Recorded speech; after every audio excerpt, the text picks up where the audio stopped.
Hello guys, in today's video I'm going to show you how to add music in Animoto. Music is one of the most important part of a video. It makes your Animoto video more engaging, emotional and professional. Luckily, adding music in Animoto is very simple even for beginners. So first what you can do is you need to open to the Animoto on your phone or computer and log into your account, and make sure you already have an account. And once you're on the dashboard over here, you can start either a new project or open to an existing project where you want to add music. So what you can do is on the bottom select the templates, and over here you can select the square, landscape or vertical, whichever you prefer, as I'm going to select a vertical one. So over here you just started to create a project. On the bottom you can see there's a camera roll. What you can do is you can simply select one of the video or the photo to make a project by simply tapping on it, and after you're done you can select done in the top right corner.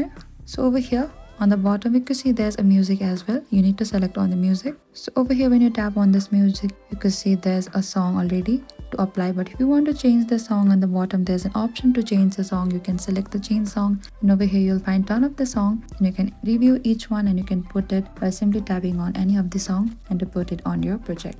And after you're done you can select apply in the top right corner, and that is it. You can adjust the volume of the music or mix it with the video clips that have sound. Animoto always allows you to make sure the music does not overpower your narration or dialogue. And after adding music, always preview your video to make sure it fits well with your content. And that is it. Thank you for watching this video. I hope I could help you on how to add music in Animoto. Do not forget to like, subscribe, and if you have any trouble or confusion to add music in Animoto, please comment down below and we will reach out to you very soon.